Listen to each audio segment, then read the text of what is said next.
The Commonwealth has accused Karen Reed of striking her boyfriend, Boston police officer John O'Keefe, with her car after a night of drinking and leaving him in the snow to die. The defense is saying, as they said in their opening statement, that Karen Reed was framed and this is all a cover-up.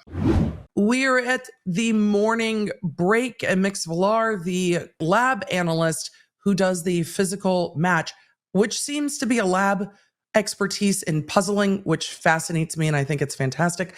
In addition to that witness also doing firearms and explosives work, which is not at issue in this case, but the physical match analysis of the taillight from Karen Reed's Lexus LX was why this witness was there to testify.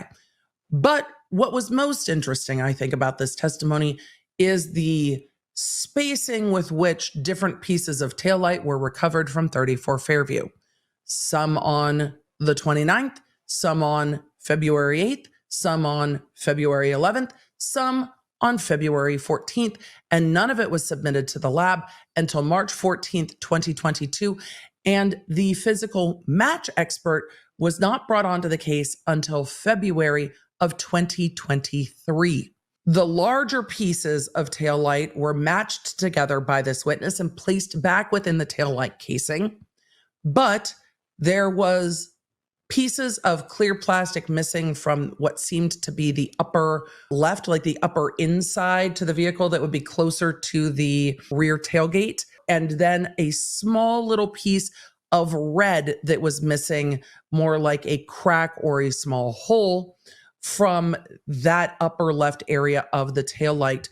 Those missing pieces, to me, seem consistent with the testimony of both Jen McCabe and Carrie Roberts. And this is where the defense needs to be careful with how they treat Jen McCabe as a witness. Did she lie about things? Did she not? What did she lie about? Because Jen McCabe and Carrie Roberts' testimony about the state of Karen Reed's taillight seems to be consistent with the pieces that the lab did not have. And isn't it interesting that those are the only pieces that the lab didn't have? That was the point of the cross-examination. And on redirect, Lally was asking again about what pieces of taillight came from the victim's clothes.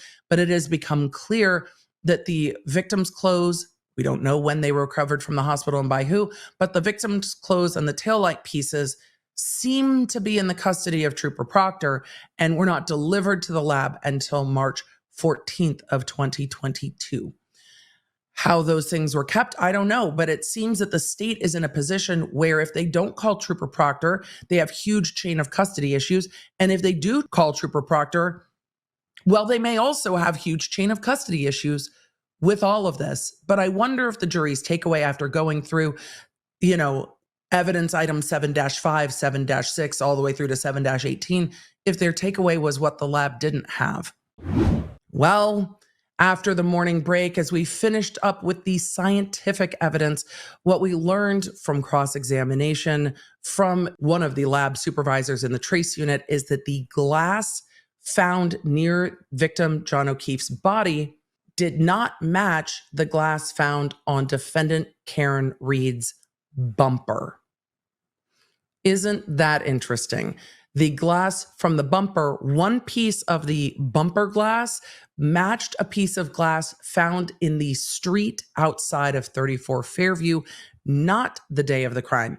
Do we know what day that piece of glass was recovered? No, because we didn't see the front of the evidence sign-in sheet while that testimony was happening. But it was very interesting to learn that the glass on the bumper and the drinking glass near the victim are not the same glass on a chemical level. It's going to be real interesting to hear what, if any, explanation there is about that. But again, more questions than answers at the end of the lab witnesses. And then the prosecution called Trooper Buchanan. Trooper Buchanan also seems to believe that he is a medical professional. And it is my opinion that this trooper at times is given lengthier answers than called for by the prosecution, seemingly to answer the internet. He's also made pointed looks, I believe, at both the defense and the media gallery. He has smirked at the defense table when objections have been made, but the trooper was asked about some medical testimony about his opinion of the condition of the victim when he saw the victim at the hospital. I don't know why the prosecution is trying to elicit that information from this witness if the victim has a head injury, which it seems pretty clear that he did. We would know that from the coroner or medical examiner that is yet to be called. At some point, I'd really like to understand why that individual has not been called yet, but I imagine that the answer is going to be interesting. Like, why are we this far along in this case, 20 days and over 50 witnesses into trial, and we haven't heard from a coroner? Why? Why? I am trying to patiently wait for the state to prove their own case, but we are so deep in the weeds with this, and it's clear that the defense is going to fight to make sure that Trooper Buchanan, who is partners with Trooper Proctor, is not able to answer about the things that Trooper Proctor did, seeming to me to not only force the state's hand to call Trooper Proctor, but to continue to point out what Buchanan did and what Proctor did. Buchanan, interestingly, has been Proctor's supervisor since Proctor started working with state police and with the division that is under the Norfolk DA's office. Yes, this division of investigators is under the Norfolk DA's office. So I am very interested to see what goes on from here. The court shut down most of the testimony from this trooper about his observations of the victim's injuries when it came to his belief about the source of those injuries. But we can see that this witness is trying to over answer and over explain. And from the myriad of objections, which I am not criticizing because I think it's inappropriate for this officer to give that type of medical testimony, especially before we have a coroner. If we had a coroner's testimony already that was consistent, it might not be as odd. But without a coroner, without any testimony and evidence yet, I think it is a bit too much. But we already see that there is no love lost between this trooper and Alan Jackson. He's already making some pointed looks towards Alan Jackson as Alan is objecting. So I believe that this cross-examination, A, will probably not be done today, and B, will be incredibly feisty. At the end of the afternoon of day 20 of the Commonwealth versus Karen Reed, Trooper B is still on the stand, and we are getting into testimony regarding the bars at CF McCarthy's in the Waterfall, the receipts from the bar tab from both bars, video where the trooper is pointing out where Karen Reed is drinking or grabbing a shot and pouring it into a tall glass. And he was starting to read in the receipt, and then it was objected to, and the rest of the receipt didn't come in. For me, it is still unclear if from CF McCarthy's there was one tab that was split and then paid for by both Karen Reed and John O'Keefe, or if there was only one tab. So it's unclear to me at this point, because at one point the witness said receipts, and then it seemed that maybe the tab was paid all by John O'Keefe. The prosecution's questioning on that had not been clear. It seems that there were 7 or 8 drinks at CF McCarthy's, in that the defendant got a tall glass drink that seems to be vodka soda based on the defendant's statements to this trooper that she had been drinking vodka sodas that night. And then she would get a shot from the bartender and pour it into the tall glass. And that's how we get to, I believe we were at 3 full like vodka sodas and then 3 or 4 shots that got poured into those. But it is unclear what the drink count was, whether it was 7 or 8 when leaving CF McCarthy's, because the numbering got weird in there somewhere. But it was more than a few. But I really want to see the receipt, because if those drinks were vodka sodas, it makes sense that they were $10. If they were just soda, it doesn't make sense that they were $10. But could she have ordered a glass of soda and lime and then poured shots into them? Sure. We just don't quite know. But the testimony we have regarding the defendant's drinking so far is this. A, Carrie Roberts said the defendant told her she had been intoxicated and she didn't remember leaving the waterfall. Then Jen McCabe said, no, I saw you in the car at 34 Fairview. We also have the defendant saying to Trooper B that she had been drinking vodka sodas the night before. We also have everyone else that was at the bar saying she didn't seem that intoxicated, that people had been drinking, but she didn't seem super inebriated at any point. When she's walking out of CF McCarthy's and when she's walking around the waterfall, she does not seem to be visibly stumbling or any other external signs of inebriation. But the jury's going to get to decide that. And the jury has now the videos from the bars in their entirety and the receipts from the bars, and they can decide. We also know there's evidence about the defendant's BAC. The defendant's BAC, when her blood was drawn at the hospital pursuant to the Section 12, that the range at 9 a.m. was estimated to be between 0.07 and 0.08 on the low and high, with a median of like 0.08, 1, 2, or 3.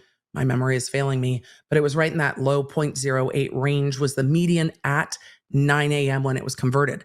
We also heard about the retrograde extrapolation, which places her last drink at 12:45, which seems a bit later, but places her last drink at 12:45 and then extrapolates that her BAC with the BAC at 9 a.m. if she had not drank between 12:45 and the blood draw, that the retrograde extrapolation on that would put her in the high 0.1s to the high 0.2s. And that range is where they think she would have been after 12:45 at night. So there is testimony about that. Is there any testimony about her hitting John O'Keefe with her car yet? No. But there was lots of testimony from this trooper and video shown from Ring doorbells at the defendant's parents' home, Ring doorbells from the victim's home, video from the Sally Port showing the state of the defendant's car and the state of her taillight. In some of those videos, to me, the taillight looks clearly broken. In some of those videos, to me, it's definitely not as clear. So, is anything clear yet? Well, drinks were had. So, that we're there on drinks were had at the bars by everybody. And it was snowing.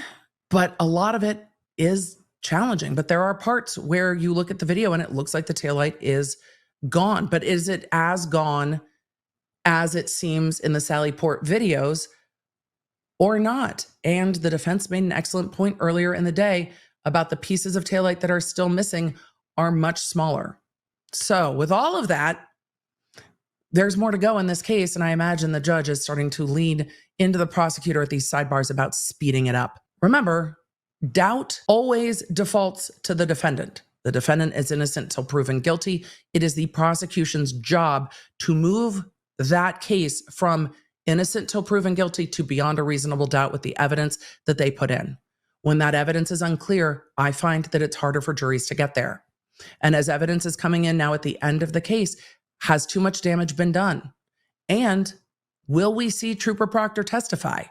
Or is Trooper B kind of the end of their police witnesses? When are we ever going to see a coroner? When are we going to see cell phone data from the victim's phone and the defendant's phone? And when are we going to see any data from the defendant's car? I don't know. But I'm optimistic that it will be soon because we are getting very far afield, 20 days and 55 witnesses in. We have not seen a coroner yet. And I am now very much wondering why. For deep dives into the stories that I covered here, you can find them on my YouTube channel at The Emily D. Baker and The Emily Show podcast. I stream every Tuesday and Thursday. The podcast goes live on Wednesdays. And if you want to stay in the loop with everything I'm doing, receive the fastest notifications out there, and get more Law Nerd community, join me at lawnerdapp.com, our free app for iOS and Android.